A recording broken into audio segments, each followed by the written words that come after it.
একটা ঘর থেকে কান্নার শব্দ বেরিয়ে আসছে, ভক্তমণ্ডলী ভক্তিমতী মায়েরা। আর সেই ঘরের ভেতর থেকে যিনি কাঁদছেন দুহাত দিয়ে মাথার চুলগুলোকে ছিঁড়ছেন, কখনো কপালটা মাটিতে ঠুকছেন, কখনো মাটি সারা গায়ে মাখছেন। আর যে ছেলেগুলো মারা গেছে ওই মরা ছেলেগুলোকে চিৎকার করে ডাকছেন। যে ছেলেগুলো মারা গেছে তার সেই মৃত পুত্রগুলোকে চিৎকার করে ডাকছেন।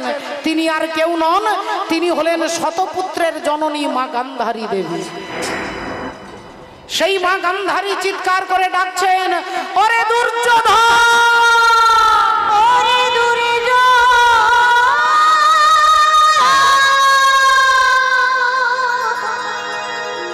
ওরে দুঃশাসন রে, ফিরে আয়, ফিরে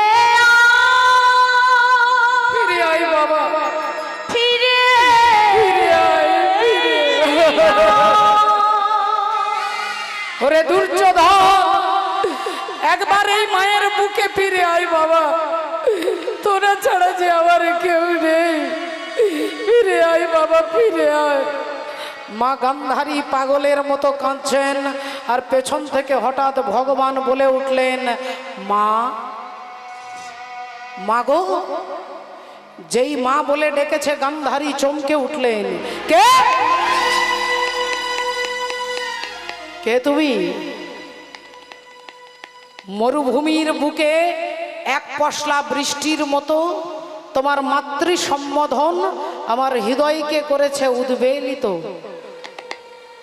আমি তোমায় দেখতে পাচ্ছি না কেন? এত আলোর মধ্যেও তোমাকে দেখতে পাচ্ছি না কেন? যদি তোমার সাহস থাকে আমার সামনে এসে দাঁড়াও। ভগবান বললেন, মা, এরকম হ্যালোজিনের আলোতে আমাকে দেখা যায় না মা। এরকম লক্ষ লক্ষ টিউবলাইট জ্বেলে দিলে আমাকে দেখা যাবে না, সূর্যের আলোতে দেখা যাবে না, আমাকে চন্দ্রের কিরণেও দেখা যাবে না। আমাকে দেখতে গেলে যে আলোটা দরকার তার নাম হচ্ছে দিব্য জ্ঞান। দিব্য জ্ঞান না তুমাং সক্যসে দ্রষ্টু মানে নাই বস চক্ষুষা দিব্যাং দদামি তে চক্ষু পশ্যমে যোগো মহেশ্বরম। হরি বল। আমাকে দেখতে গেলে দিব্য নয়নের প্রয়োজন, আর সেই দিব্য নয়ন আমি ছাড়া জগতে কেউ দিতে পারবে না। তুমি আমায় দেখবে মা, দেখো আমি কে। আর যেই গান্ধারী তাকিয়ে দেখছে, দেখে যা চোখের কাছে দেখে, যেই ভগবানকে দাঁড়িয়ে থাকতে দেখেছে অমনি গান্ধারী আঙ্গুলটা তুলে বলে উঠলো, তুমি সেই কৃষ্ণ, তুমি সেই কৃষ্ণ যে আমার বংশে বাতি দেবার জন্য কাউকে রাখলে না। তুমি সেই কৃষ্ণ যে আমাকে মা বলে ডাকবার মতো কাউকে রাখলে না। তুমি সেই কৃষ্ণ যে আমার কোল শূন্য করে দিয়েছো। তাই কৃষ্ণ রে, আজ সন্তানহারা জননী গান্ধারী আমি মা গান্ধারী। আমার একটা নয়, দুটো নয়, 100টা ছেলে মারা গেছে। আর সেই শতপুত্রের মা গান্ধারী আজ আমি তোমাকে অভিশাপ দিচ্ছি। তুমি যেমন আমার বংশে বাতি দিতে কাউকে রাখলে না, একদিন আমার মতো তোমার বংশ ধ্বংস হয়ে যাবে। একদিন আমার মতো তোমার বংশ ধ্বংস হয়ে যাবে। এ কথা যেই বলেছেন ভগবান মুচকি হেসে, মিষ্টি হেসে বললেন, মাগো, তোমার দেওয়া অভিশাপ আমি মাথায় তুলে নিলাম। আমি তোমার দেওয়া অভিশাপ মাথায় তুলে নিলাম। আমি কথা দিচ্ছি আমার বংশ ধ্বংস হবে, কিন্তু হেই মা গান্ধারী, তোমার একটাও ছেলেকে আমি মারিনি মা। তোমার একটাও ছেলেকে আমি মারিনি।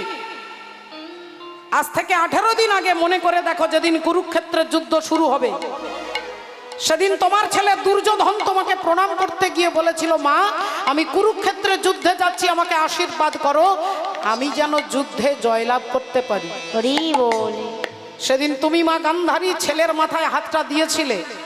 হাতটা দিয়ে হাতটা সরিয়ে নিয়ে বললে, বাবা দুর্যোধন, যে যুদ্ধে তুই যাচ্ছিস এ যুদ্ধের নাম হচ্ছে ধর্মযুদ্ধ। এই যুদ্ধের নাম ধর্মযুদ্ধ। আর এই ধর্মযুদ্ধে তুই হারবি না, তুই জিতবি আমি বলতে পারবো না বাবা। তবে হ্যাঁ, আমাকে যখন প্রণাম করতে এসেছিস আমি তোকে আশীর্বাদ করে বলছি, ধর্মপক্ষের হবে জয়, যে পক্ষে শ্রীকৃষ্ণ রয়। ধর্মপক্ষের হবে জয়, যে পক্ষে শ্রীকৃষ্ণ রয়। এটা তুমি তোমার ছেলেকে সেদিন বলেছিলে, আর আজকে রাতের অন্ধকারে আমাকে অভিশাপ দিচ্ছ, আমার বংশ ধ্বংস হবে। তোমার অভিশাপ আমি মাথায় তুলে নিলাম। এই বলে ভগবান হাঁটতে হাঁটতে আবার ওখান থেকে বেরিয়ে চলে যাচ্ছেন। এদিক থেকে ভগবান হেঁটে হেঁটে আসছে। কৃষ্ণ, তোমার মুখটা শুকিয়ে গেছে কেন? মুখটা শুকিয়ে গেছে, ছোট হয়ে গেছে, নীল পদ্মের মতো তোমার বদন মলিন হয়ে গেছে কেন? ভগবান হরি বল, তেমন কিছু ব্যাপার নয়, তেমন কিছু ব্যাপার নয় অর্জুন। আসলে তোমার জেঠিমা আমাকে অভিশাপ দিয়েছে। আমার জেঠিমা, আমার জেঠিমা মানে গান্ধারী দেবী? বললেন হ্যাঁ। তোমার জেঠিমা আমাকে অভিশাপ দিয়েছে। কি অভিশাপ দিয়েছে বলো দেখি? কি জন্য তোমার মুখটা ছোট হয়ে গেছে, শুকিয়ে গেছে? কি অভিশাপ দিয়েছে আমাকে বলো। ভগবান বললেন, হে অর্জুন, হে অর্জুন, তোমার জেঠিমা আমাকে অভিশাপ দিয়েছে আমার বংশ নাকি ধ্বংস হবে। আমার বংশ নাকি ধ্বংস হবে। আমার বংশ নাকি ধ্বংস হবে। আমার বংশ নাকি ধ্বংস হবে। তুমি শোনো অর্জুন, ওগো শোনো তবে, আমার বংশ নাকি ধ্বংস হবে। শোনো অর্জুন, শোনো তবে, বংশ নাকি ধ্বংস হবে।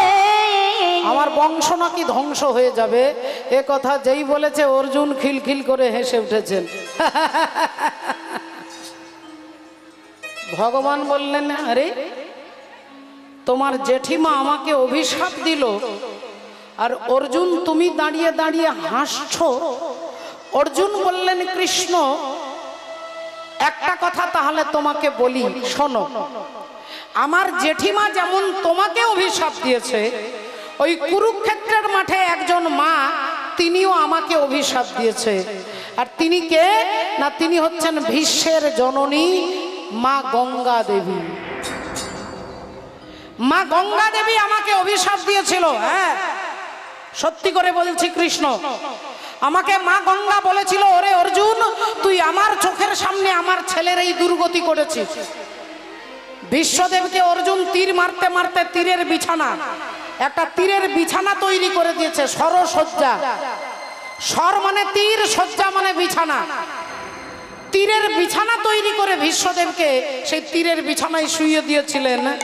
এত তীর মেরেছে সারা শরীরে। গঙ্গা দেবী কেঁদে কেঁদে বলেছিলেন, আমার ছেলের এই দুর্গতি তুই করেছিস, আমি মা গঙ্গা হয়ে অভিশাপ দিচ্ছি, একদিন তুই তোর ছেলের হাতে মরবি, একদিন তুই তোর ছেলের হাতে মরবি। সেই মা গঙ্গা দেবী আমাকে অভিশাপ দিয়েছিল। এবার বলো তো কৃষ্ণ, তুমি বলো তো কৃষ্ণ, আমাকে যে মা গঙ্গা অভিশাপ দিল আমি নাকি ছেলের হাতে মরবো। আচ্ছা, আমার ছেলেরা কেউ বেঁচে আছে? আমার প্রথম ছেলে অভিমন্যু, তিনি কুরুক্ষেত্রের চক্রবুহে পড়ে মারা গেল। চক্রবুহে পড়ে সাত রথিতে ঘিরে তাকে মারছে। আপনারা মনে করছেন তিনি অভিমন্যু? সেই অভিমন্যু কে না, আমার আপনার মতো জীব। রাধে রাধে। আমার আপনার মতো, আমরাও সপ্তরথীতে আমাদেরকেও ঘিরেছে। ওখানে সপ্তরথী কে কে? ওখানে সপ্তরথী হচ্ছে ভীষ্মদেব, দ্রোণাচার্য, কৃপাচার্য, অশ্বত্থামা, এরা 7 জন মিলে সপ্তরথীতে ঘিরেছে। আর আমাদেরকে ঘিরেছে কে? তাকিয়ে দেখুন, প্রথমেই চামড়া, অস্থি, ত্বক, মজ্জা, মাংস, শুক্র, এই যে সপ্ত ধাতু, এই সপ্ত ধাতু দিয়ে আমাদের দেহটা তৈরি হবে। অভিমন্যু যদি অভিমান অহংকার আসে, অভিমন্যু ঢুকতে পেরেছিল কিন্তু বেরোনোর রাস্তা জানতে পারেনি। বল, তিনি চক্রবুহে কি করে ঢুকতে হয় মায়ের পেটের ভেতর থেকে শুনেছিলেন সেই ফর্মুলা। মা উত্তরা দেবী তার স্বামীকে বলছেন স্বামী বলছেন কি করে ঢুকতে হয়। হরি বল। মাননীয় ভক্তমণ্ডলী, ভক্তিমতী মায়েরা, সুভদ্রা দেবী, মা সুভদ্রা, সুভদ্রার গর্ভে ছিল অভিমন্যু। অর্জুন সুভদ্রা দেবীকে বলছে কি করে ঢুকতে হয়, সেই ঢোকার ফর্মুলাটা তার জানা আছে, কিন্তু কিভাবে বেরিয়ে আসবে এটা আর শোনা হলো না। তার আগেই মা ঘুমিয়ে গেল, আর মা ঘুমিয়ে গেল বলে ছেলের শোনা হলো না। ছেলে মায়ের ভুলের জন্য ওই চক্রব্যূহে পড়ে মারা গেল। একবার ভেবে দেখুন, এখানে আমরাও আসতে পেরেছি, এই সংসার চক্রব্যূহে এখানে আমরাও এসেছি, কিন্তু এখান থেকে আমরা ভগবানের কাছে কি করে যাব সেই রাস্তাটা আমরা ভুলে গেছি। হরি হরি বল। মণিপুর রাজ্যের রাজার নাম হচ্ছে বব্রুবাহন। বব্রুবাহন সেই রাজ্যের রাজা হরি বল। ওপর দিয়ে যুধিষ্ঠির অশ্বমেধ যজ্ঞের ঘোড়া যাচ্ছে, আর রাজা বব্রুবাহন ওই ঘোড়াটাকে ধরেছে, আর ঘোড়াটাকে ধরেই তিনি ভালো করে দেখছেন, মাথা থেকে পা পর্যন্ত তাকিয়ে দেখছে, ধপধপে সাদা ঘোড়া, কালো কালো চোখগুলো, কি সুন্দর রুমালের মতো লেজ, অপূর্ব সুন্দর ঘোড়াটা দেখেই তিনি চমকে গেলেন। দেখছেন ঘোড়ার কপালে একটা রূপোর পাতাতে সংস্কৃতে লেখা আছে যে যিনি সতীর পুত্র হবে তিনি এই ঘোড়াটাকে ধরবে। সতীর পুত্র হলে ঘোড়াটাকে ধরবে, আর অসতীর পুত্র হলে ঘোড়াটাকে ধরেও ভয়ে ছেড়ে দেবে। তাহলে এটা একটা চ্যালেঞ্জের কথা, চ্যালেঞ্জ। সতীর পুত্র হলে ঘোড়াটাকে ধরবে, অসতীর পুত্র হলে ঘোড়াটাকে ছেড়ে দেবে। এখন বব্রুবাহন ঘোড়াটাকে ধরেছে, আর এই লেখাটা দেখতে পেয়ে তিনি নিয়ে আসছেন তার মাকে দেখাবে বলে, যে আমি অশ্বমেধ যজ্ঞের ঘোড়া ধরেছি। এখন ছুটে আসছে ঘোড়াটাকে নিয়ে মাকে দেখাবে, মা মা মা বলে চিৎকার করে ডাকছেন। মায়ের নাম কি না, মায়ের নাম হচ্ছে দেবী চিত্রাঙ্গদা। মায়ের নাম হচ্ছে দেবী চিত্রাঙ্গদা। আর বাবার নাম কি না, বাবার নাম হচ্ছে তৃতীয় পাণ্ডব অর্জুন। মায়ের নাম চিত্রাঙ্গদা, বাবার নাম অর্জুন। কিন্তু আপনারা অবাক হয়ে যাবেন, ছেলে তার বাবাকে জানে না, আর বাবা তার ছেলেকে চেনে না। ছেলে জানে না যে আমার বাবা অর্জুন, আর অর্জুন জানে না যে আমার ছেলে বব্রুবাহন। তাহলে এবার আপনারা মায়েরা বলবেন, এখানে তো অনেক বাবা মায়েরা আছেন, আচ্ছা এমনটা কি হয় যে একটা ছেলে তার বাবাকে জানবে না? বেঁচে থাকতে বাবা বেঁচে আছে অথচ জানবে না যে আমার বাবা, আর বাবা জানবে না যে আমার একটা ছেলে আছে, তাহলে ভেতরে একটা কারণ আছে, রহস্য আছে। এই রহস্যটা জানতে গেলে একটু আগে যেতে হবে, কয়েক বছর আগে, যেদিন অর্জুন বিয়ে করলেন ধ্রুপদ রাজার কন্যা দ্রৌপদীকে বিয়ে করলেন। ধ্রুপদ রাজার কন্যা দ্রৌপদী, দ্রৌপদী মা তার স্বয়ম্বর সভাতে বড় বড় রাজারা এসেছেন। আগেকার দিনে মেয়ের বিয়ে দেওয়া হতো ছেলের যোগ্যতা দেখে, ছেলের কতটা যোগ্যতা আছে, তিনি কতটা চরিত্রবান, তার মধ্যে কতটা ধর্মবোধ আছে, এটা দেখে মেয়ের বিয়ে দেওয়া হতো। এখন চরিত্রও দেখার দরকার নেই, এখন তার হরিবল আচরণও দেখার দরকার নেই, পকেটে টাকা থাকলেই মেয়ের বিয়ে হরিবল হয়ে যায়। হরিবল। অর্জুনের সঙ্গে দ্রৌপদীর বিয়ে হলো কি করে না, ধ্রুপদ রাজা একটা গামলার মধ্যে জল রেখেছে, আর ওপরে সিলিং এর ওপরে ছাদের ওই যেখানে ফ্যান চলে সেরকম ওখানে একটা রূপোর মাছ, একটা রূপোর মাছ, মাছটা ঘুরছে, মাছের ছবিটা জলের মধ্যে পড়ছে, আর ওই জলের মধ্যে জলের দিকে তাকিয়ে জলে যে মাছের চোখটা দেখা যাচ্ছে ওই চোখটা দেখে এখানে মাছের চোখটাকে লক্ষ্য ভেদ করতে হবে। চিন্তা করুন কত কঠিন। যদি মাছটার দিকে তাকিয়ে মারা যেত তা না হয় সম্ভব হতো, কিন্তু মাছের ছবিটা পড়ছে গামলার জলে, আর জলে মাছের চোখটা দেখে এখানে চোখ লক্ষ্য ভেদ করতে হবে। এখন অর্জুন গুরুকে স্মরণ করে আর জলের চোখটাকে লক্ষ্য করে যেই মাছের চোখটাকে লক্ষ্য ভেদ করেছে,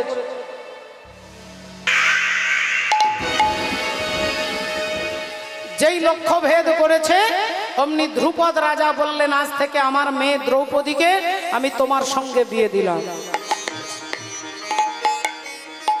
তাহলে লক্ষ্য ভেদ আমরাও করতে চাই, আমাদেরও বিভিন্ন মানুষ, আমাদের বিভিন্ন লক্ষ্য আছে। শিশুর নেহারি লক্ষ্য মাতৃস্তনপানে, মাতালের স্থির লক্ষ্য মদিরা সন্ধানে। সতী খুঁজে পুজিবারে পতির চরণ, কুলোটার লক্ষ্য হরে কিসে পরমন। বাঁদরের লক্ষ্য শুধু ফলের বাগান, শুকুনির লক্ষ্য দূর ভাগাড়ের সন্ধান। শৃগালের লক্ষ্য মৃতদেহ লয়ে টানাটানি, আর নিন্দুকের লক্ষ্য শুধু পরনিন্দা গ্লানি। জ্ঞানীর লক্ষ্য শুধু তর্ক উপার্জন, আর ভক্তের লক্ষ্য শুধু শ্রীহরির চরণ। তাহলে সেই লক্ষ্য ভেদ করে দ্রৌপদীকে বিয়ে করে অর্জুন নিয়ে আসছেন, আর এদিকে মা কুন্তী দেবী মশলা বাঁটতে বসেছেন।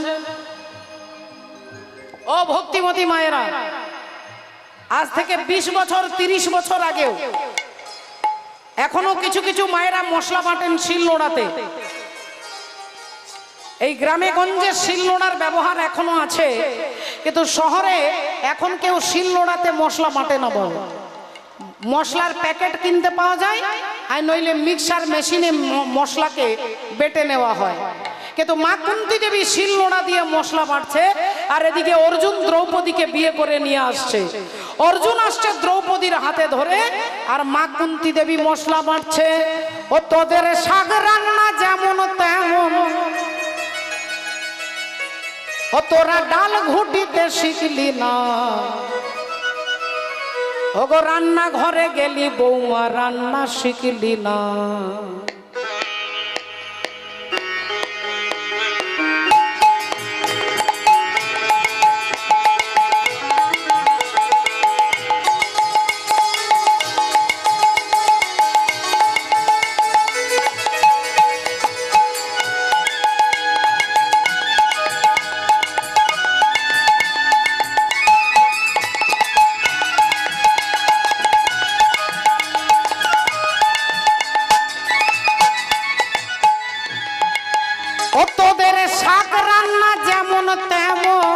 তোদের শাক রান্না যেমন তেমন, ও তোরা ডাল ঘুটিতে শিখলি না।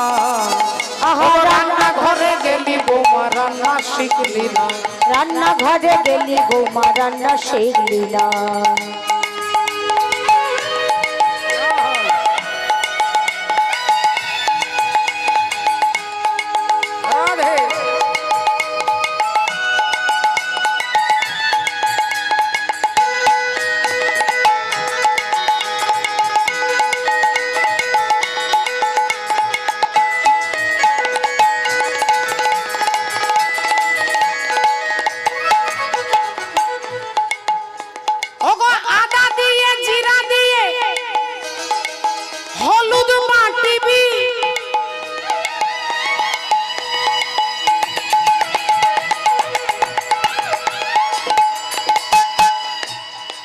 আদা দিয়ে জিরে দিয়ে হলুদ বাটতে বলছে।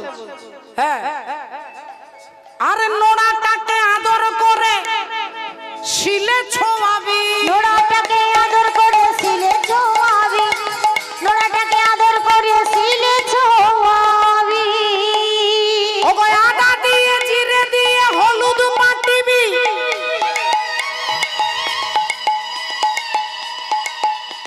আর নোড়াটাকে আদর করে শিলে ছোঁয়াবি।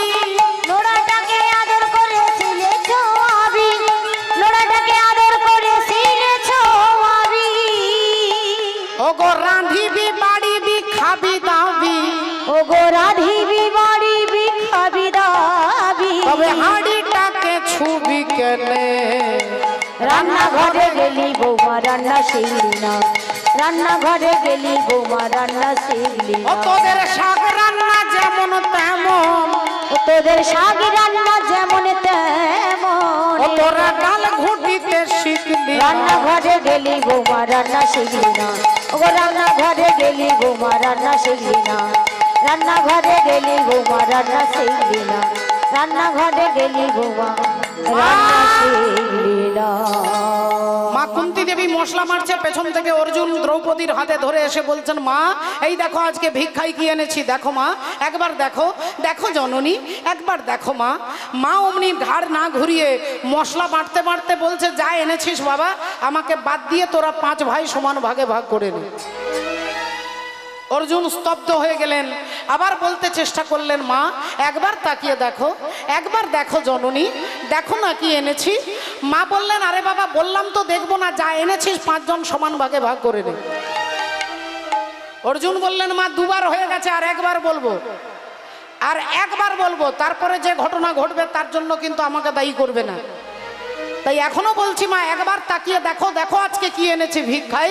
মা বললেন, দেখবো না দেখবো না দেখবো না, যা এনেছিস আমাকে বাদ দিয়ে 5 ভাই সমান ভাগে ভাগ করে নে।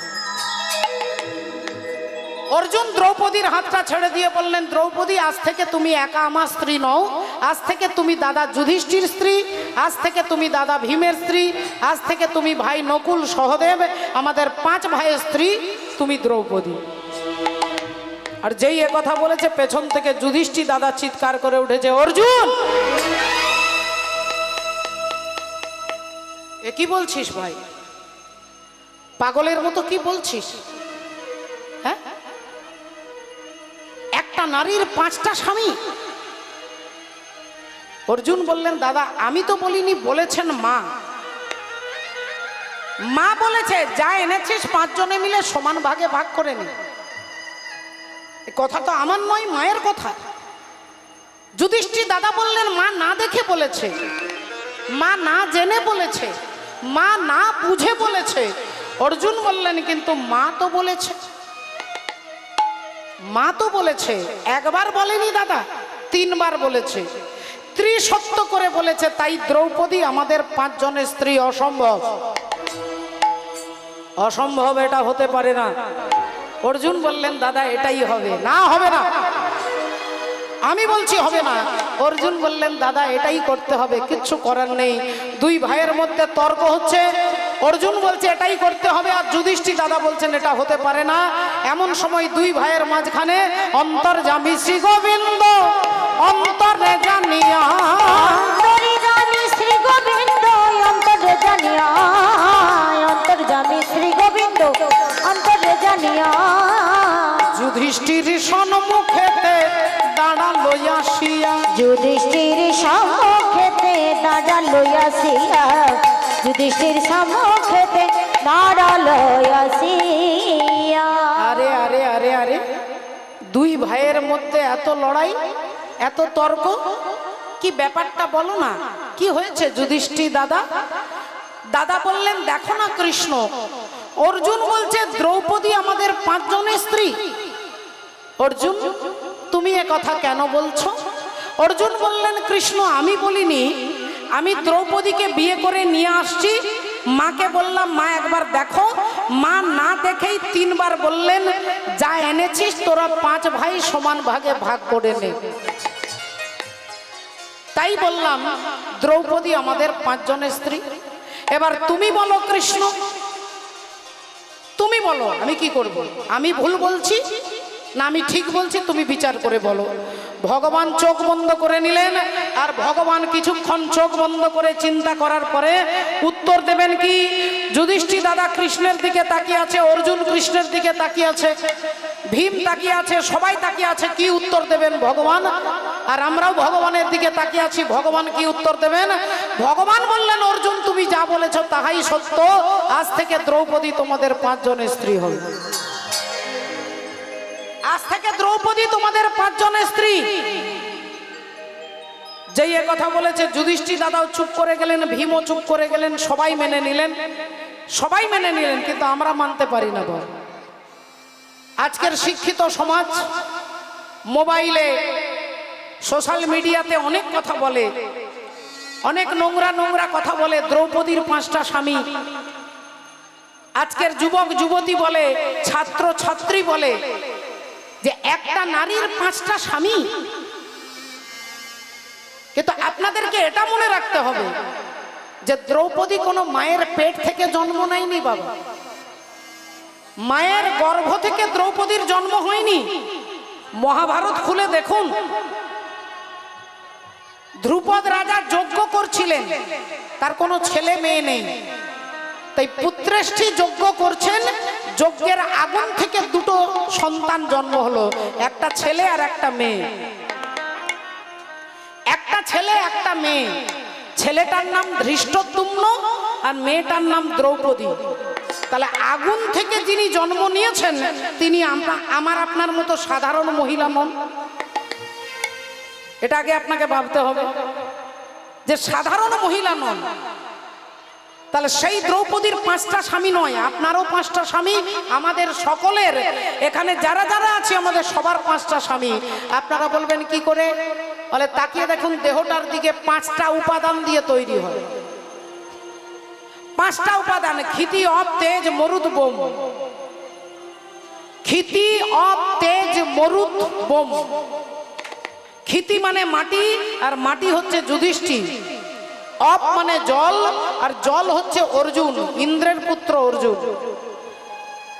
মরুত মানে হচ্ছে বাতাস, বাতাস মানে পবন, পবন পুত্র হচ্ছে ভীম। তাহলে ক্ষিতি, অপ, তেজ, মরুত, বোম, এই পঞ্চভৌতিক দেহটা, এই দেহটাকেই তো আমি আমার নিজের মনে করি। আমি আমার মনে করি, আমি নিজের মনে করি। আমি বুকে হাত দিয়ে বলি আমি চৈতালি, আমি অমুক, আমি তুসুক। তাহলে সেই 5টার স্বামী আপনারও আমারও। রাধে রাধে, তত্ত্বদর্শী মহাজন বলছে। তাই আজ থেকে দ্রৌপদী তোমাদের 5 জনের স্ত্রী হবে। শোনো অর্জুন, একটা কথা, 1 বছর দ্রৌপদী 1 জনের ঘরে থাকবে। 1 বছর যুধিষ্ঠির কাছে, 1 বছর ভীমের কাছে, 1 বছর এভাবে সবার কাছে থাকেছে, 1 বছর করে থাকবে। আর যখন দ্রৌপদী যার ঘরে থাকবে সেই ঘরে যদি অন্য কেউ ঢুকে যায় তাকে 12 বছরের জন্য নির্বাসনে বেরিয়ে যেতে হবে। 12 বছরের জন্য নির্বাসনে বেরিয়ে যেতে হবে। 12 দিন নয়, 12 মাস নয়, 12 বছর তাকে সংসার ছেড়ে জঙ্গলে থাকতে হবে। এই নিয়ম করে দিয়ে ভগবান চলে গেলেন। আর এই নিয়মেই সংসার চলছে। একদিন দ্রৌপদী যুধিষ্ঠির স্বামীর ঘরে দুপুর বেলায় স্বামীকে সেবা দিয়ে স্বামীর চরণ সেবা করছেন। স্বামীর চরণ সেবা করছেন। রাধে রাধে, ভক্তমণ্ডলী, ভক্তিমতী মায়ের, স্বামীর চরণ সেবা করা একটা প্রধান উপকার হচ্ছে স্বামীর চরণে থাকে রাহু। কোন বাড়ির মা যদি, মহিলা যদি, স্ত্রী যদি স্বামীর পা টিপে দেয় তার ঘরে কখনো রাহু থাকতে পারবে না বাবা,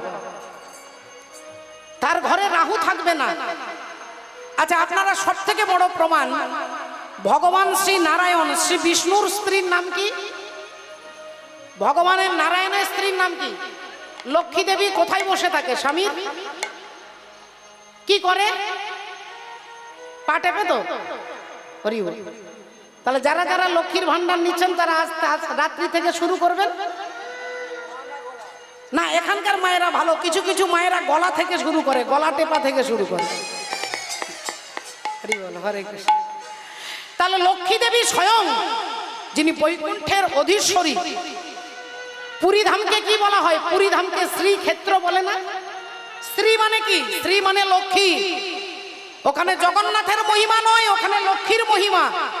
বৃন্দাবন কৃষ্ণের মহিমা নয়, রাধার মহিমা। শ্রীক্ষেত্র ওই জায়গাটা হচ্ছে রুক্মিণী দেবী, লক্ষ্মী দেবীর। ওখানে রান্না করেন মা লক্ষ্মী, রুক্মিণী। ওখানে রান্না গোটা পৃথিবী বিখ্যাত। উনুন জ্বলবে, 7টা হাঁড়ি বসানো হবে। একটা হাঁড়ির ওপর আরেকটা হাঁড়ি, তারপর আরেক, তারপর আরেক। সব থেকে ওপরের হাঁড়িতে আগে ভাত সিদ্ধ হবে। আগে রান্না হবে ওপরের হাঁড়িতে, তারপরে নিচের হাঁড়ি রান্না হবে। কিরকম অদ্ভুত! বলে কে রান্না করে? না, লক্ষ্মী দেবী স্বয়ং রান্না করেন। ওই রান্নার জন্য গোটা পৃথিবী বিখ্যাত পুরীধামের প্রসাদ অন্ন। যে অন্ন প্রসাদ পাওয়ার জন্য 33 কোটি দেবতা লালায়িত, জগন্নাথের প্রসাদ। সেই লক্ষ্মী দেবী তার স্বামীর চরণ সেবা করে।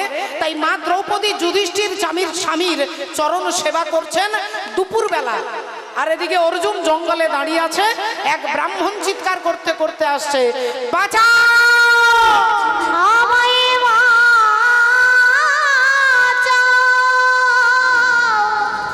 বাঁচাও, বাঁচাও,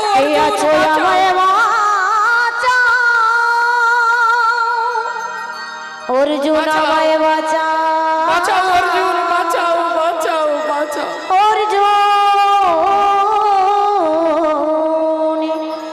আমায় বাঁচাও। অর্জুন চমকে উঠলেন, দেখলেন এক ব্রাহ্মণ কাপড়টা আলু থালু ধুতি পড়ে আছে, চুলগুলো উস্কো খুস্কো। অর্জুনের হাতে ধরে বলছে, অর্জুন আমাকে বাঁচাও অর্জুন, আমার বাড়িতে একটা গাভী মাতা, আর এই গাভী মাতা ছাড়া আমার সংসারে আর কিছু নেই, তিনি আমার জীবনের বাঁচবার অবলম্বন। সেই গরুটাকে একটা বাঘ জঙ্গল থেকে বেরিয়ে এসে টেনে নিয়ে চলে যাচ্ছে, তুমি পারবে অর্জুন? ওই বাঘের কাছ থেকে আমার গরুটাকে ফিরিয়ে আনতে তুমি পারবে অর্জুন?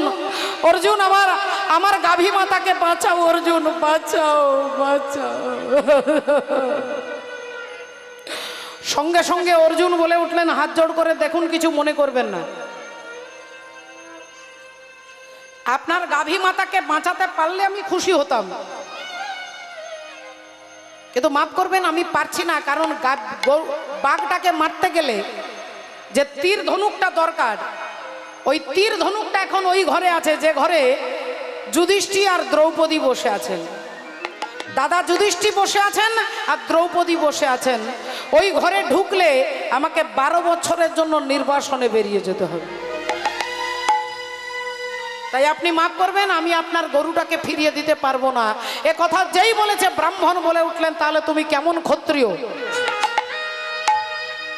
ক্ষত্রিয়ের ধর্মই হচ্ছে শৌর্যং তেজং ধীতির দাক্ষং যুদ্ধে চাপ্য পলায়নম দানমেশ্বর ভাবস্য ক্ষত্রং ধর্ম স্বভাবজম। ক্ষত্রিয়ের 6টা ধর্ম, 6টা গুণ। শৌর্য তেজ ধৃতির দাক্ষং, ধৃতি মানে ক্ষমা, দাক্ষং মানে দয়া, যুদ্ধে চাপ্য পলায়নম, যুদ্ধ থেকে লুকিয়ে পালিয়ে যাবে না ক্ষত্রিয়, আর কোনো অনাশ্রয় ব্যক্তিকে আশ্রয় দেওয়া, সাহায্য করা ক্ষত্রিয়ের ধর্ম। তাহলে এটা যদি ধর্ম হয়, তাহলে তুমি অর্জুন, তুমি কেমন ক্ষত্রিয়? আমি ব্রাহ্মণ তোমার কাছে কেঁদে কেঁদে বলছি, আর তুমি 12 বছরের নির্বাসনে যেতে হবে বলে তুমি আমার গাভী মাতাকে বাঁচাতে পারবে না? অর্জুন হাত জোড় করে বলে উঠলেন, আমার ভুল হয়ে গেছে, আমার ভুল হয়ে গেছে, আমাকে আপনি ক্ষমা করে দিন, আমি আসলে ভুলে গিয়েছিলাম, আপনি একটু দাঁড়ান, একটু দাঁড়ান। এই বলে সোজা সেই ঘরে ঢুকে গান্ডীব ধনুকটাকে এনে আর বাঘটাকে হত্যা করে গাভী মাতাকে ব্রাহ্মণকে ফিরিয়ে দিলেন। ফিরিয়ে দিয়ে বললেন, এই নিন আপনার গাভী মাতা। ব্রাহ্মণ ঠাকুর, ব্রাহ্মণ অর্জুনের মাথায় হাত রেখে আশীর্বাদ করে গেলেন। কিন্তু অর্জুন দেখলেন যেটা নিয়ম ছিল সেটা আমি ভেঙেছি। নিয়ম ছিল দ্রৌপদী যখন যে স্বামীর ঘরে থাকবে সেই ঘরে অন্য কেউ ঢুকতে পারবে না, তাহলে আমি সেই ঘরে ঢুকেছি, তাহলে আমি নিয়ম ভেঙেছি, তাহলে আমাকে 12 বছরের নির্বাসনে যেতে হবে। তাই অর্জুন হাত জোড় করে যুধিষ্ঠির দাদার কাছে দাঁড়িয়েছে, আমি চলে যাই,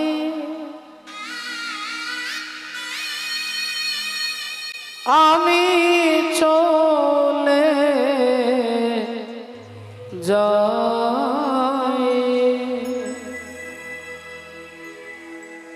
আমি চলে যাই। ও মা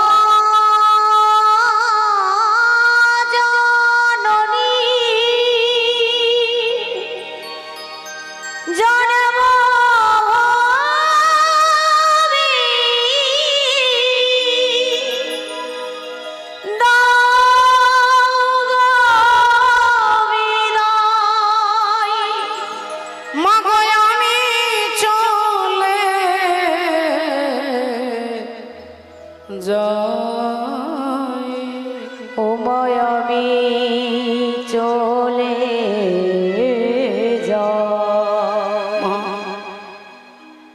বিদায় দাদা যুধিষ্ঠির, বিদায় দাদা ভীম, বিদায় মাতা কুন্তি।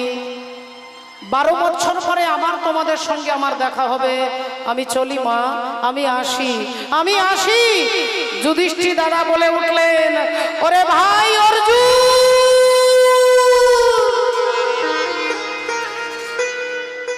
তুই যাস না ভাই, তুই যাস না, তুই যাস না ভাই, তোর কোনো ভুল নয়, তুই কোনো অন্যায় করিসনি, তুই একজন ব্রাহ্মণের গাভী মাতাকে রক্ষা করবার জন্য এই নিয়মটাকে লঙ্ঘন করেছিস। তাই তোর কোনো দোষ নেই, তোর কোনো অন্যায় নেই, তুই যাস না ভাই, যাস না। অর্জুন বলে উঠলেন, দাদা, যারা রাজ্যে নিয়ম তৈরি করে তারাই যদি নিয়ম পালন না করে তাহলে রাজ্যবাসী নিয়ম পালন করবে কি করে? যারা নিয়ম তৈরি করেছে, হরি বল, মোটর সাইকেল হেলমেট ছাড়া চালানো যাবে না, হেলমেট না পরলে মোটর সাইকেল চালানো যাবে না, নিয়ম করা হয়েছে। যারা নিয়ম করেছে তারাই যদি হেলমেট না পরে তাহলে রাজ্যবাসী কি করে আঙ্গুল তুলে কথা বলবে না? তাহলে নিয়ম তৈরি করলো যারা, আমরা সবাই মিলে, আর সেই নিয়মটাকে অর্জুন বলছে আমরাই যদি পালন না করি তাহলে সাধারণ জনগণ পালন করবে কি করে? তাই দাদা তুমি দুঃখ করো না, দুঃখ করো না দাদা, আমি 12 বছর পরে আবার তোমার কাছে ফিরে আসবো, তুমি দুঃখ করো না দাদা, আমি চললাম। এই বলে অর্জুন সবাইকে বুঝিয়ে 12 বছরের নির্বাসনে তিনি বেরিয়ে পড়লেন। 1 বছর পেরিয়ে গেল, 2 বছর পেরিয়ে গেল, 5 বছর চলে গেল, 10 বছর পেরিয়ে গেল।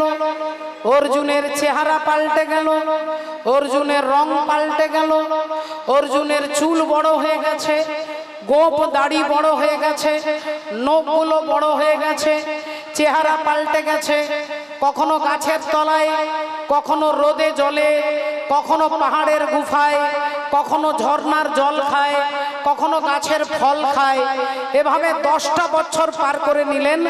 ভাবলেন বাকি আছে আর 2 বছর, এই 2 বছর যদি পেরিয়ে যায় তাহলে আবার আমি দাদা যুধিষ্ঠির কাছে, আবার মা কুন্তী দেবীর কাছে আমি ফিরে যাব। এই ভাবতে ভাবতে চলতে চলতে আর 1টা বছর পেরিয়ে গেল, 11 বছর পেরিয়ে গেল, বাকি আছে আর 1 বছর। এই 1টা বছর যদি পেরোই আমি আবার আমার দাদার কাছে যাব। এই ভাবতে ভাবতে অর্জুন হাঁটতে হাঁটতে তিনি চলে এসেছেন মণিপুর রাজ্যে।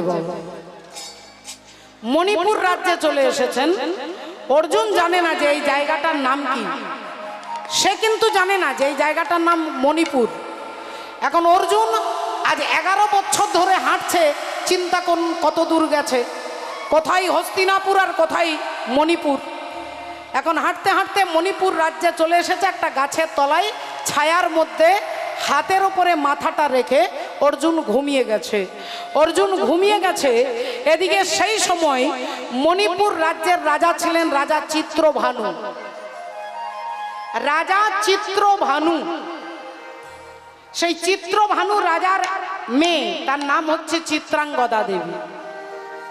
তিনি রাজকুমারী, কিন্তু তিনি রাজকুমার সেজে থাকতেন, ধুতি পাঞ্জাবি পরে থাকতেন, মাথার লম্বা চুলগুলোকে খোঁপা করে মাথায় মুকুট দিয়ে থাকতেন। এখন ধুতি পাঞ্জাবি পরে, কোমরে তলোয়ার, পিঠের মধ্যে তীর ধনুক নিয়ে আর ঘোড়ার পিঠে চেপে তিনি যাচ্ছে রাজ্য দর্শন করতে।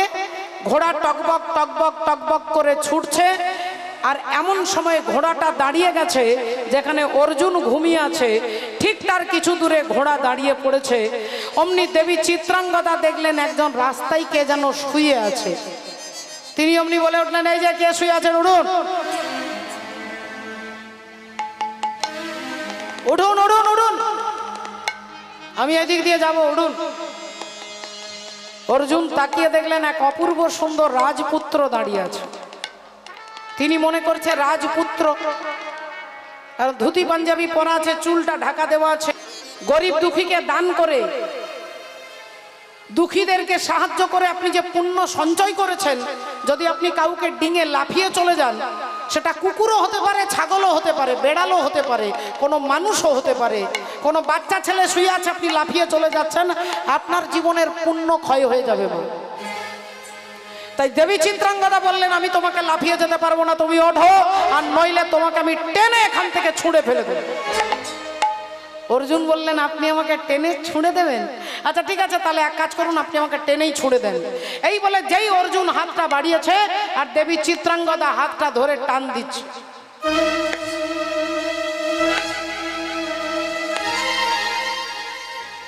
যেই হাতটা ধরে টান দিচ্ছে, বারবার চেষ্টা করছে, এক চুল অর্জুনকে নড়াতে পারছে না, এক চুল নড়াতে পারছে না। রাধে রাধে ভক্তমণ্ডলী, ভক্তিমতী মায়েরা, আসলে তো অহংকারটা চূর্ণ করতে চাইছে। অর্জুন ভাবছে ছেলেটার একটু অহংকারটা চূর্ণ করি। তো যখনই আপনি মনে করবেন যে আপনার শরীরে অনেক ক্ষমতা, আপনার অনেক শক্তি, তখনই আপনি ভেবে নেবেন যে শক্তিটা আপনার খাবারের জন্য নয়, শক্তি আপনার জন্য নয়, ভগবান শক্তি দিয়েছে তাই আপনার গায়ে এত শক্তি। হরি বল। ভগবান যদি শক্তিটাকে হরণ করে নেয় আপনার কোনো ক্ষমতা থাকবে না। বল, প্যারালাইসিস রোগী, তার শরীরে সবকিছুই ভালো আছে কিন্তু সে হাঁটতে পারছে না, চলতে পারছে না। কেন না? তার ডান দিকটা পড়ে গেছে। তাহলে ক্ষমতা যিনি দিয়েছেন, ভীমের অহংকার হয়েছিল আমার গায়ে 1000 হাতির ক্ষমতা, 1000 হাতির ক্ষমতা আমার গায়ে। ভীম ভাবছে তাহলে আমি অনেক কিছু করতে পারি, আমি বড় বড় হাতিকে ধরে ছুড়ে দিতে পারি। আর সেই তার অহংকার চূর্ণ করবার জন্য ত্রেতা যুগ থেকে আসছেন কে না? ভক্ত হনুমান। ত্রেতা যুগের হনুমান আসছে দাপর যুগে, বয়স হয়ে গেছে, বুড়ো হয়ে গেছেন। রাস্তায় হনুমান শুয়ে আছে, লেজটা এপার থেকে ওপারে, রাস্তার এপার থেকে ওপারে চলে গেছে। এখন ভীম আসছে রাস্তা দিয়ে হাঁটতে হাঁটতে, ভীমের গায়ে 1000 হাতির ক্ষমতা। ভীম এই অহংকার করে আসছে আর দেখছে একটা হনুমান শুয়ে আছে, তার লেজটা এপার থেকে ওপারে চলে গেছে। ভীম অমনি গম্ভীর স্বরে বলে উঠলেন, এই যে লেজটা সরান। হনুমান বললেন, আপনি লাফ দিয়ে যান। ভীম বললেন, কোনো প্রাণীকে লাফিয়ে যেতে নেই, আপনি লেজটা সরান। হনুমান বলছেন, বাবা আমার তো বয়স হয়ে গেছে, আমি এই লেজটাকেও সরাতে পারছি না, আপনি যদি একটু দয়া করে সরিয়ে দেন। ভীম ভাবছে বেটা বুড়ো, তার এত দুর্বল, সে তার নিজের লেজটাকে সরাতে পারছে না, তা এ তার লেজটা সরাতে পারছে না, আমি 2 আঙ্গুল দিয়ে লেজটা ধরে সরিয়ে দেব। এই বলে ভীম হনুমানের লেজটা 2 আঙ্গুল দিয়ে ধরে ভাবছে সরিয়ে দিয়ে।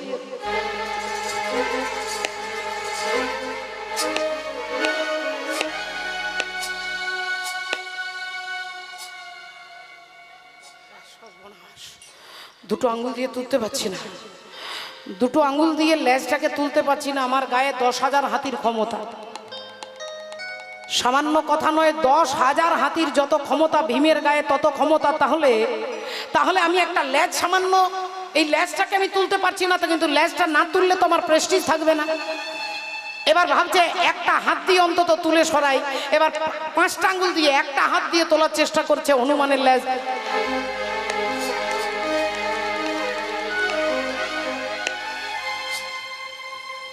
এবার একটা হাত দিয়ে তুলে পারছে না, এক চুল নোড়াতে পারছে না।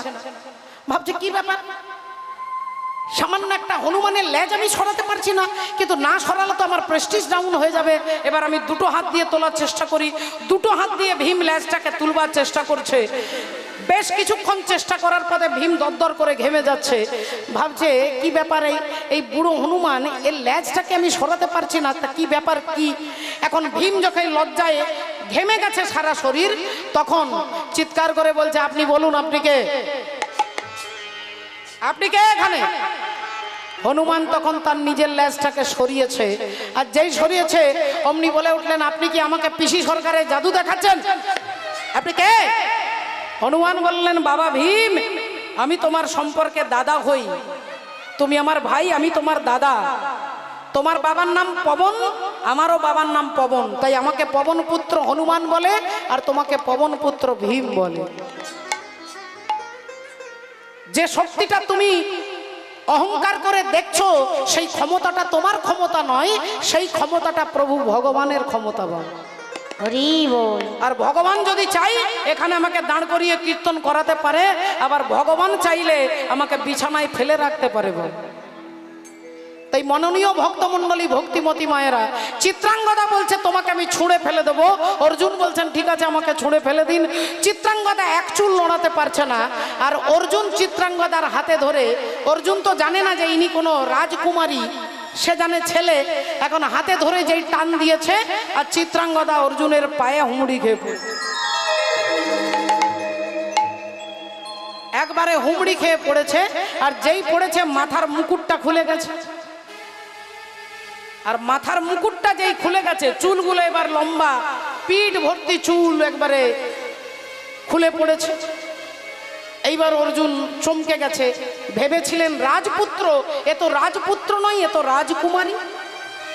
এইবার অর্জুন চমকে গেছে। আচ্ছা, দেবী চিত্রাঙ্গদা বড় বড় চোখ করে বলে উঠলেন, কে আপনি? আপনার ঔদ্ধত্যটা দেখে আমি অবাক হয়ে যাচ্ছি, আপনি আমাকে হাতে ধরে টানছেন, আপনি কে?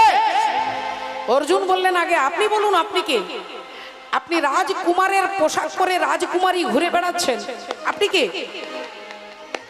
দেবী চিত্রাঙ্গদা বললেন, আমি চিত্রভানু রাজার কন্যা চিত্রাঙ্গদা। এবার আপনি বলুন, আপনি কে?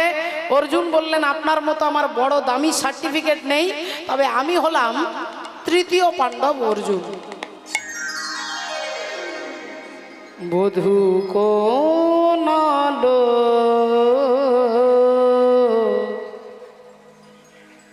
লাগলো লাগলো চোখে, লাগলো চোখে বধূ কোনালো লাগলো লাগলো চোখে। আপনি কি সেই অর্জুন? বলুন না, আপনি বলুন না, আপনি কি সেই অর্জুন যে অর্জুনের কথা শুনতে শুনতে আমি বড় হয়েছি? আমার মায়ের মুখে আমি আপনার নাম শুনেছি, আমার ঠাকুমার মুখে আমি আপনার নাম শুনেছি, আমার বাবার মুখে আমি আপনার নাম শুনেছি, আর আপনার নাম শুনেই প্রতিজ্ঞা করেছি আমি অর্জুন ছাড়া কাউকে বিয়ে করব না। তাই আমি নারী হয়ে পুরুষের পোশাক পরে ঘুরে বেড়াই, শুধু অর্জুন ছাড়া কাউকে বিয়ে করব না, এটাই আমার প্রতিজ্ঞা। তাই আপনি যখন অর্জুন, আপনি আমাকে গ্রহণ করুন। অর্জুন গান্ধর্ব মতে চিত্রাঙ্গদা দেবীর সঙ্গে বিয়ে হয়ে গেল। বিয়ের 1 মাস পেরোলো, 2 মাস পেরোলো, 4 মাস পেরোলো, 6 মাস পেরিয়ে গেল, দেখতে দেখতে 7 মাস। অর্জুন ভাবলেন তাহলে 12 বছর হতে আর মাত্র 5 মাস বাকি আছে। 11 বছর 7 মাস হয়ে গেছে, তাহলে বাকি আছে 5 মাস। তাহলে এই 5 মাস আমার হাঁটতে সময় লাগবে, তাহলে আগামীকাল ভোরবেলায় আমি চিত্রাঙ্গদার কাছে বিদায় নিয়ে চিত্রাঙ্গদাকে ছেড়ে দিয়ে চলে যাব, এটা অর্জুন ভেবে রেখেছে। আর চিত্রাঙ্গদা আজকে অর্জুনের কাছে এসেছে একটা আনন্দের খবর দিতে, যে তিনি অর্জুনের সন্তানের মা হতে চলেছে। অর্জুনের সন্তানের মা হতে চলেছে, তার গর্ভে রয়েছে অর্জুনের সন্তান। তাই চিত্রাঙ্গদা আসছে আনন্দের খবরটা দিতে। আর যেই অর্জুনের কাছে দাঁড়িয়েছে, অর্জুন অমনি হাতটা ধরে বলে উঠলেন, চিত্রাঙ্গদা, আগে তুমি আমাকে বলো, তুমি আমাকে কত ভালোবাসো? তুমি আমাকে কত ভালোবাসো? চিত্রাঙ্গদা বললেন, আমি আমার প্রাণের থেকে আপনাকে বেশি ভালোবাসি, আমার প্রাণের থেকে বেশি ভালোবাসি। বললেন, তাহলে আমি যা বলবো তুমি তাই করবে? হ্যাঁ স্বামী, আপনি যা বলবেন আমি তাই করব। বলুন কি করতে হবে, বলুন কি করতে হবে, আপনি আমাকে বলুন। অর্জুন বললেন, তুমি তোমার মাথার সিঁদুরে হাত দিয়ে প্রতিজ্ঞা করে বলো, আমি যা বলবো তুমি তাই করবে। চিত্রাঙ্গদা দেবী এক মুহূর্ত চিন্তা ভাবনা না করে সিঁদুরে হাত দিয়ে বলে উঠলেন, আপনি যা বলবেন তাই করব, বলুন কি করতে হবে। অর্জুন বললেন, আগামীকাল ভোরবেলায় তোমাকে ছেড়ে দিয়ে আমি চলে যাব। ও গো স্বামী গো,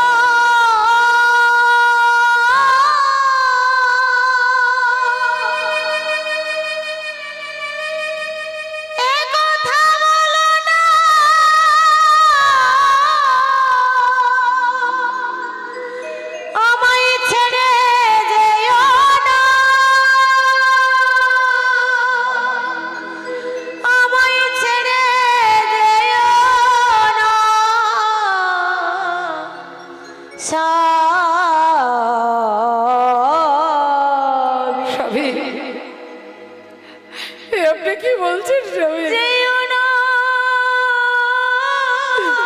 আপনি কি বলছেন? অর্জুন বললেন, তুমি মাথার সিঁদুরে হাত দিয়েছ, আর কোন নারী যদি তার সিঁথির সিঁদুরে হাত দিয়ে প্রতিজ্ঞা করে, সেই প্রতিজ্ঞা যদি রাখতে না পারে তাহলে তাকে বিধবা হতে হয়। চিত্রাঙ্গদা বললেন, না স্বামী, আমার জীবনে যতই দুঃখ আসুক, যতই দুঃখ পাই, আমি সিঁদুরে হাত দিয়েছি যখন, আমি আমার প্রতিজ্ঞা রক্ষা করব। অর্জুন বললেন, আরেকটা কথা, আমি যে তোমার স্বামী এ কথা তুমি কাউকে বলতে পারবে না। আমি দুঃখের সিংহাসনে বসে সুখের বিচার করি, আমি ভাবের ঘরে অভাবটাকে আখর দিয়ে ভরি, আমায় বেঁধে রাখে বলো এমন সে ধীর কই, আমার জল ছবিতে রং মেলাবে এমন আবির কই। স্বামী, এ আপনি কি বলছেন স্বামী? অর্জুন বললেন, তুমি কাউকে বলতে পারবে না আমি তোমার স্বামী, আর আগামীকাল আমি তোমাকে পরিত্যাগ করে চলে যাব। চিত্রাঙ্গদা চিত্রাঙ্গদা দেবী এ কথা শুনেই তিনি অজ্ঞান হয়ে মাটিতে পড়ে গেলেন। দেখতে দেখতে নিশি প্রভাত কালে ভোরবেলায় অর্জুন চিত্রাঙ্গদাকে ত্যাগ করে দিয়ে তিনি চলে যাচ্ছেন। দেবী চিত্রাঙ্গদা যখন জ্ঞান ফিরল, দেখলেন অর্জুন নেই। ভাবলেন আত্মহত্যা করব, আমি আত্মহত্যা করব, কিন্তু আবার মনে হলো আমার গর্ভের সন্তান তো কিছু দোষ করেনি, আমি আমার গর্ভের সন্তানকে তো মারতে পারবো না, আমি তো মারতে পারবো না। তাই চিত্রাঙ্গদা দেবী অনেক ব্যথা, অনেক যন্ত্রণা সহ্য করে দেখতে দেখতে 10 মাস 10 দিন পরে সেই সন্তান জন্ম নিল, যার নাম হলো অর্জুন পুত্র বভ্রুবাহন। অর্জুন পুত্র বভ্রুবাহন জন্ম নিল বাবা, ছোট্ট বভ্রুবাহন। ছোটবেলা থেকে তার মায়ের কাছে জিজ্ঞাসা করে, মা আমার বাবা কোথায়, আমি আমার বাবার কোলে চাপবো, আমি আমার বাবাকে দেখতে চাই। মা ছেলের হাতে একটা নাড়ু দেয়, একটা বাতাসা দেয়, ছেলে ভুলে যায়। আবার কখনো জিজ্ঞাসা করে, মা আমার বাবা কোথায়, আমার বন্ধুদের সবার বাবা আছে মা, আমার কেন বাবা নেই, ও মা বলো না বা। মা অমনি ছেলেকে আদর করে কোলে নিয়ে চুমু খায়, ছেলে ভুলে যায়। সেই ছেলে একটু বড় হয়েছে, মায়ের কাছে জানতে চাই, বলো মা আমার বাবা কোথায়। মা অমনি কেঁদে কেঁদে বলছে, যদি তোর বাবাকে দেখতে হয় তাহলে ঠাকুর ঘরে গিয়ে গিরিধারী গোপালকে জিজ্ঞাসা কর, ওই গিরিধারী গোপালকে জিজ্ঞাসা কর, ওই গিরিধারী জানে তোর বাবাকে। বভ্রুবাহন বললেন, মা গো, এই কথাটা বলতে তোমার এত বছর লেগে গেল মা, যদি গিরিধারী আমার বাবাকে জানে তাহলে আমি কথা দিচ্ছি মা, আজ থেকে তোমাকে জিজ্ঞাসা করব না, আজ থেকে আমার জীবনের লক্ষ্য গিরিধারীকে খুঁজে বার করা, গিরিধারীকে খুঁজে বার করা আমার লক্ষ্য। তাই সেই বভ্রুবাহন ঠাকুর ঘরে যায় আর কেঁদে কেঁদে বলে, বলো না মোরে কাঁদাইছ কেন, করিছ কেন ছলনা, আর বলো না মোরে কাঁদাইছ কেন, করিছ এত ছলনা, বলো না মোরে কাঁদাইছ কেন, করিছ এত ছলনা। আমি অনেক কেঁদেছি আর কাঁদিতে পারি না, আমি অনেক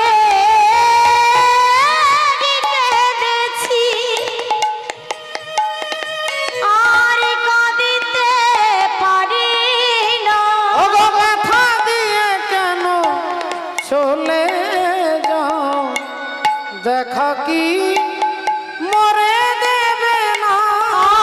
আরে বলো না মোরে কাদাইছ কেন করেছ এত ছলনা?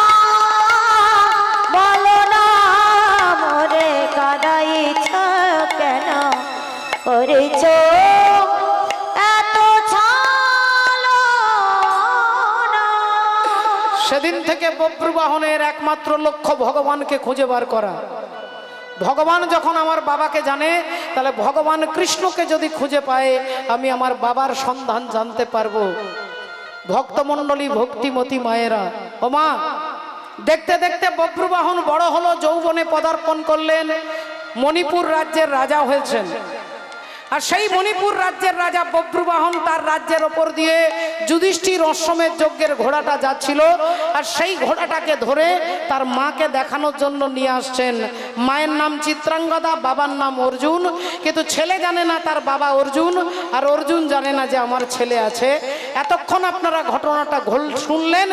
এইবার বব্রু বাহন ঘোড়াটাকে ধরে মাকে দেখানোর জন্য নিয়ে আসছে। মা,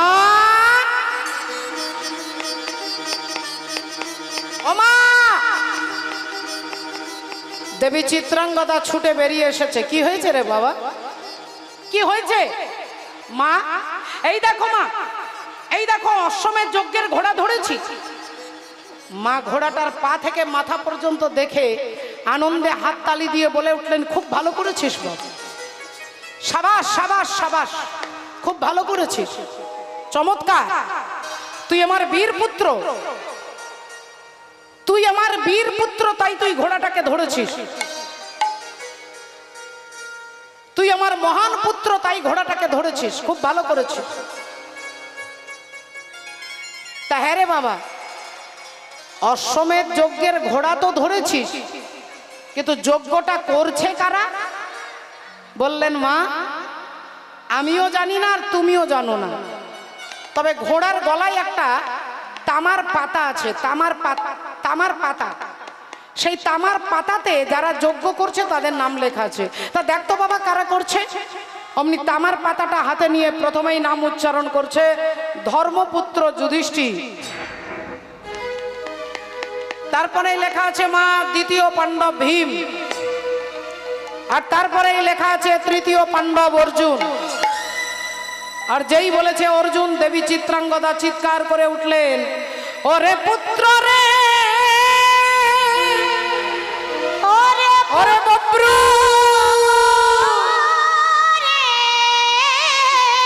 ওরে বাপ বব্রু, তুই ছেড়ে দে বাবা, ছেড়ে দে, ছেড়ে দে, ওই ঘোড়াটাকে ছেড়ে দে বাবা, ছেড়ে দে, ছেড়ে দে, ওই ঘোড়াটাকে ছেড়ে দে বাবা, তোর বাবাও আমাকে ছেড়ে চলে গেছে, তুইও যদি, তোরও যদি কিছু হয়ে যায় আমি কাকে নিয়ে থাকবো বাবা, তুই ছেড়ে দে বাবা, ছেড়ে দে। ছেলে বললেন, মা, 5 মিনিট আগে তুমি আমার নামে হাতে তালি দিলে, তুমি আমাকে চমৎকার সাবাস দিলে, আমি অশ্বমেধ যজ্ঞের ঘোড়া ধরেছি বলে, আর এখন তুমি মা সেই ঘোড়াটাকে ছেড়ে দিতে বলছো। তা মা, আমি ঘোড়াটা ধরবো না ছাড়বো সেটা পরে ভাববো, আগে তুমি আমাকে বলো মা, তুমি আমাকে বলো। আমি যুধিষ্ঠির নাম বললাম, তুমি চুপ করে শুনলে, আমি ভীমের নাম বললাম, তুমি তাও চুপ করে শুনলে, আমি অর্জুনের নাম বলতেই তুমি কেঁদে উঠলে কেন? আমি অর্জুনের নাম বলতে তুমি কেঁপে উঠলে কেন? তোমার চোখগুলো ছলছল করছে কেন? তুমি কাঁদছো কেন? তুমি ভয়ে থরথর করে কাঁদছো কেন? সত্যি করে বলো মা, সত্যি করে বলো, অর্জুনকে কি পরিচয় অর্জুনের সঙ্গে তোমার? বলো মা, বলো জননী, বলো, নইলে আমি তোমার পায়ে মাথা ঠুকে মরবো। তোমাকে আজকে বলতে হবে, বলো অর্জুনকে, বলো, বলো। মা অমনি চিৎকার করে বলে উঠলেন, ওরে বব্রু, আমি তোর বাবার কথা বলতে পারবো না বাবা, আমি তোর বাবার কথা বলতে পারবো না। যেই বলেছে বব্রু বাহনে হেসে উঠলেন, মাগো, এ তো ব্যাপারটা কিরকম হলো না, ঠাকুর ঘরে গেন, আমি তো কলা খাইনি। আমি তোমাকে জিজ্ঞাসা করলাম অর্জুনকে, তুমি বলছো তোর বাবার কথা বলতে পারবো না, তাহলে কি অর্জুন আমার বাবা? অর্জুন কি আমার পিতা? বলো জননী, চুপ করে থেকো না মা, বলো। যে বাবার খোঁজ আমি ছোটবেলা থেকে বাবা বাবা বাবা বলে একবার দেখার জন্য আমি ছটফট করেছি, সেই বাবা কি অর্জুন? বলো মা, বলো বলো, আজ তোমাকে বলতে হবে মা, বলতে হবে। মা চিত্রাঙ্গদা কাঁদছে, কারণ তিনি সিঁদুরে হাত দিয়ে প্রতিজ্ঞা করেছে। তাই ছেলে বলে উঠলেন, মা আমি বুঝতে পেরেছি তোমার ভেতরে কোনো অব্যক্ত বেদনা রয়েছে। আমি কথা দিচ্ছি মা, অর্জুন যদি আমার পিতা হয় তাহলে তোমার স্বামীকে আমি তোমার পাশে দাঁড় করিয়ে দেবো, আমি তোমার স্বামীকে তোমার পাশে দাঁড় করিয়ে দেবো। আর এদিকে ভগবান অন্তর্যামী শ্রীহরি তিনি ভাবলেন অর্জুনের দর্পটাকে চূর্ণ করবার সময় আসছে। অর্জুনের অহংকার যে আমি মা গঙ্গার দেওয়া অভিশাপ মিথ্যে করে দিয়েছি, তাহলে সেই অহংকারটাকে চূর্ণ করতে গেলে ভগবান অর্জুনকে বলছেন, অর্জুন তোমার দাদা যুধিষ্ঠির অশ্বমেধ যজ্ঞের ঘোড়া মণিপুর রাজ্যের রাজা বব্রুবাহন ধরেছে। অর্জুন চলো চলো মণিপুরে, অর্জুন চলো চলো মণিপুরে, চলো চলো মণিপুরে, অর্জুন চলো চলো মণিপুরে, চলো চলো মণিপুরে। ওগো অশ্বমেধ যজ্ঞে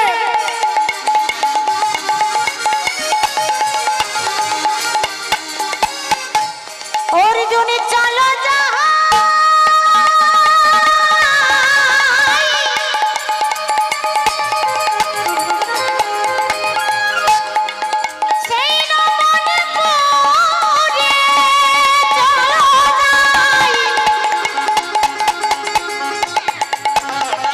মণিপুরের রাজা ঘোড়া যে ধরেছে,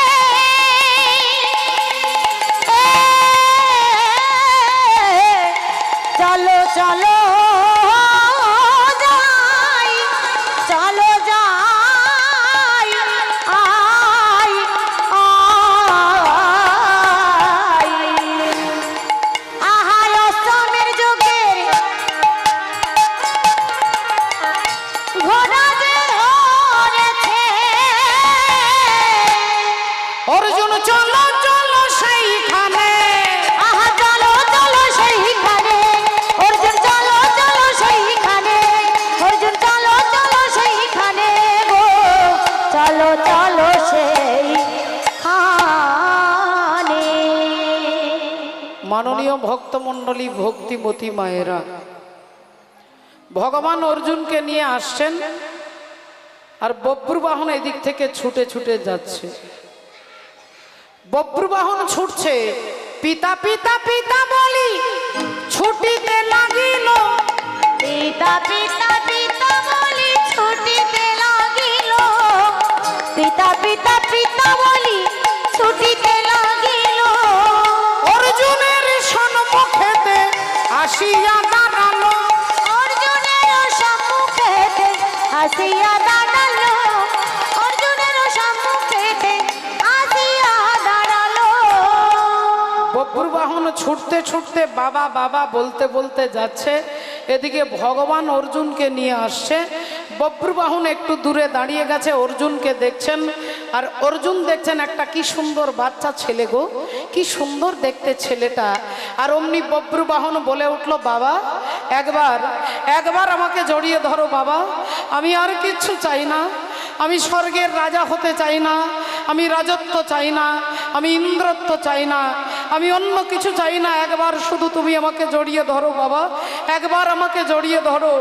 আর অর্জুন ভাবছে, আহারে এই সংসারে আমাকে বাবা বলবার মতো তো কেউ নেই, আমার ছেলেরা তো সব মারা গেছে, এই ছেলেটা আমাকে বাবা বলে ডাকছে, কি ভালো লাগছে, একবার ওকে জড়িয়ে ধরি।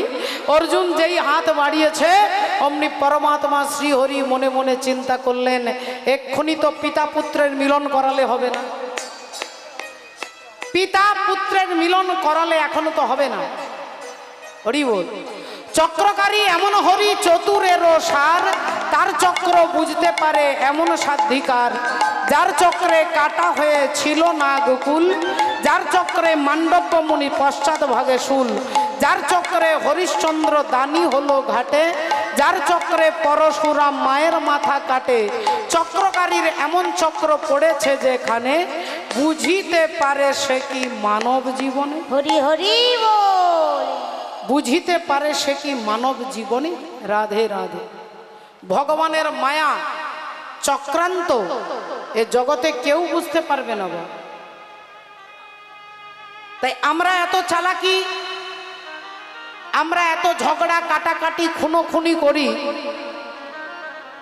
শাস্ত্র বলছে আপন ইচ্ছাই জীব কোটি বাঞ্ছা করে, কৃষ্ণ ইচ্ছা না হইলে বাঞ্ছা নাহি পুরে। কৃষ্ণের যদি ইচ্ছে না হয় তাহলে আমাদের ইচ্ছে পূর্ণ হবে না বল। দেবতা আর অসুরদের মধ্যে যুদ্ধ হচ্ছে।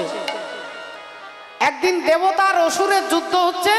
যুদ্ধ করতে করতে বারবার দেবতারা হেরে যাচ্ছে, অসুর জিতে যাচ্ছে।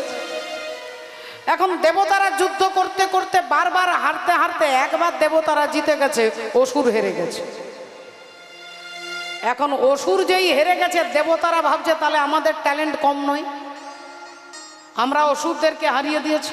এই দেখুন, যখন ছেলে পরীক্ষা দিতে যায় তখন মা মন্দিরে বলে আমার ছেলেকে পাশ করিয়ে দাও, আর ছেলে যেই পাশ করে যায় তখনই মা পাড়ার লোককে বলে আমার ছেলে খুব বুদ্ধিমান, হ্যাঁ খুব ব্রিলিয়ান্ট, খুব বুদ্ধিমান।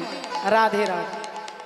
তা দেবতারা ভগবানকে ডেকে ডেকে শক্তি সঞ্চয় করলো, অসুরদেরকে হারালো, আর তারপরে বলছে এবার আমাদের ট্যালেন্ট। অহংকারে মত্ত হয়ে দেবরাজ ইন্দ্র, পবন দেবতা, বরুণ দেবতা, অগ্নি দেবতা, সমস্ত দেবতারা রাত্রিবেলায় রাস্তা দিয়ে হেঁটে হেঁটে আসছে আর নিজেরা অহংকার করছে, ওকে হারিয়েছি, একে হারিয়েছি। আর এমন সময় রাধে রাধে পরমাত্মা শ্রীহরি একটা যক্ষরূপ ধারণ করে, যক্ষ রাক্ষস যক্ষরূপ ধারণ করে ভগবান রাস্তার মাঝখানে দাঁড়িয়ে আছে। অমনি দেবতারা পিছিয়ে গেলেন, দেখলেন আরে এ কে? অগ্নিদেবকে বলছেন এই যে অগ্নিদেব তুমি যাও গিয়ে দেখো ওকে, দেখো ওকে। অগ্নিদেব অমনি কোমরে হাত দিয়ে দাঁড়িয়ে বললেন হ্যাঁ কে রে তুই? ভগবান বললেন আমার আধার কার্ড পরে দেখাবো, আগে আপনি বলুন আপনি কে? আমার আধার কার্ড পরে দেখাবো, আপনি বলুন আপনি কে? অগ্নি দেবতা বললেন আমি হলাম অগ্নিদেব, সবাইকে পুড়িয়ে দিতে পারি, সবাইকে পুড়িয়ে দিতে পারি, আমার এত ক্ষমতা। আমারই জন্য মাঝে মাঝে কলকাতার কারখানায় আগুন লেগে যায়, পুরনো বাড়িতে আগুন ধরিয়ে দিই, জঙ্গলে আগুন ধরিয়ে দিতে পারি, আমি হলাম অগ্নিদেব। অমনি ভগবান রূপী যক্ষ বলে উঠলেন আচ্ছা আপনি সব পুড়িয়ে দিতে পারেন? বলে হ্যাঁ। বললেন তাহলে দাঁড়ান, একটু দাঁড়ান।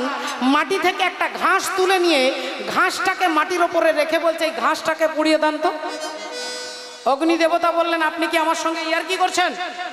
আমি বড় বড় কারখানায় আগুন ধরিয়ে দিই আর একটা সামান্য ঘাস? ভগবান বললেন একটু দেখান না, একটু ঘাসটাকে পুড়িয়ে দেন। অগ্নি দেবতার মুখ দিয়ে গলগল করে আগুন বেরোচ্ছে। রাধে রাধে। আর আগুনটা 8 ঘন্টা জ্বালানোর পরে একটা ঘাসকে পোড়াতে পারলেন না বাবা।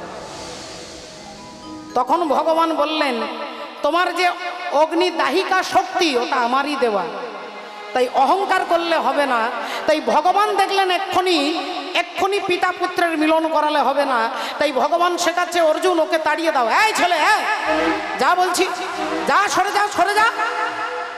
ছোট্ট বব্রু বলে উঠলেন বাবা একবার আমাকে জড়িয়ে ধরো বাবা, একবার আমাকে জড়িয়ে ধরো, আমি আর কিচ্ছু চাই না বাবা, একবার আমাকে জড়িয়ে ধরো। অর্জুন আবার হাত বাড়াতে যাচ্ছে ধরবার জন্য। ভগবান আবার বলছে অর্জুন তুমি কি করছো? ও তোমার শত্রু, আর শত্রুকে তুমি যদি আলিঙ্গন করো তাহলে যুদ্ধ করতে পারবে? অর্জুন বলে উঠলেন এই ছেলে এই যা যা যা, সরে যা। বাবা বাবা খবরদার আমাকে বাবা বলবি না, আমার মনে হচ্ছে তোর মা কোনো অসতী নারী, তোর মা কোনো কুলোটা নারী। যেই এ কথা বলেছে বব্রুবাহন বলে উঠলেন তুমি আমার মাকে অসতী বলেছো? আমি প্রতিজ্ঞা করে বলছি যে মুখ দিয়ে তুমি আমার মাকে অসতী বলেছো তোমার ধড় থেকে মুন্ডটাকে আমি বিচ্ছিন্ন করে দেবো, তোমার ধড় থেকে মুন্ডটাকে বিচ্ছিন্ন করে দেবো।